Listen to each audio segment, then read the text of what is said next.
You know, I mostly hear one narrative about taking risks, and it's the story where you take a big risk and you succeed beyond your wildest dreams. You see it in memoirs, you see it in movies. I'm not saying that's the only one, but that's the one that you most commonly hear, or I most commonly hear. And I love those stories, but what's on my mind right now are those stories where you take a risk and then you fall on your ass, and maybe there's nobody there to pick you up. I've fallen, and I can't get up! Okay, maybe not necessarily something that stark, but there are just a lot of other interesting narratives about taking risks. So I'm not talking about just the polar opposite of the wild success, the one where you take a risk and it practically kills you, but I'm talking more about all that stuff in that gray, messy area. The risks maybe that do play out in your favor, but it takes way longer than you ever expected for something to happen. Or the risks that never do play out at all, but you learn something interesting from the experience, and maybe you take that with you to your next thing. Okay, enough vague talking bullshit. Let me get a little specific here. How about I narcissistically talk about myself? Well, who the hell else are you talking to? I mean, I'm the only one here, sitting alone in my attic, trying to make sense of my recent struggles. So maybe I'll talk about this novel thing I'm working on. So it's an exaggeration to say that it's killing me, I think, but maybe it's wounding me. Now stand aside, worthy adversary. 'Tis but a scratch.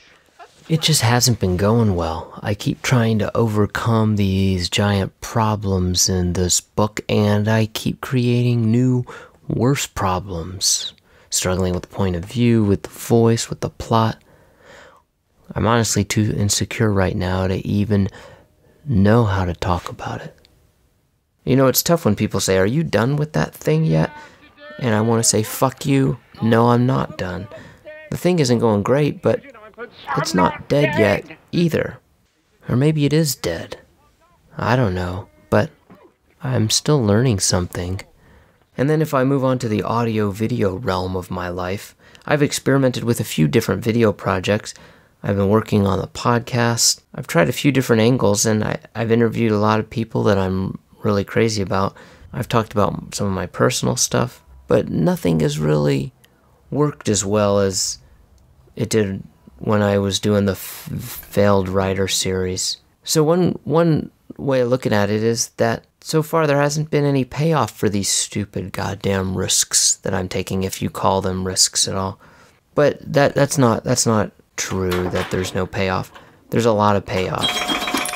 It's just that the payoffs aren't the easy, obvious ones. The easy ones would be, I poop out a great novel that becomes wildly successful, and I do it quickly. Or I make some videos that go viral, and YouTube pays me $1 million in advertising revenue. Oppan Gangnam Style. Gangnam Style.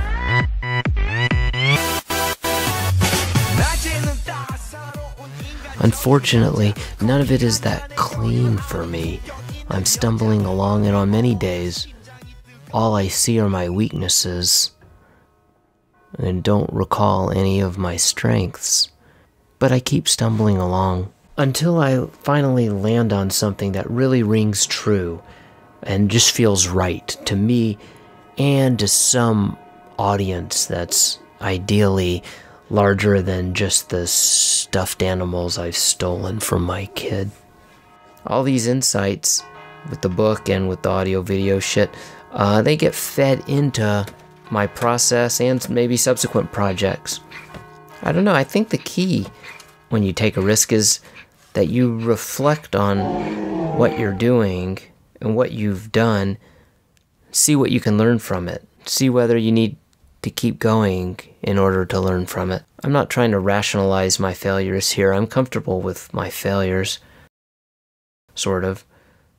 But I just want to pay tribute to the risks that have blurrier payoffs, the ones that aren't so clean, the ones that don't result in unmistakably fabulous accolades, the ones whose costs aren't so obviously recuperated at the end, the ones that are mixed with regret and shame along the way. Because those risks to me are at least as beautiful as the pretty ones that smell so nice and everyone seems to be talking about. I want to hear more about your crappy, blurry, messy, haven't gotten your ass up off the ground yet risks.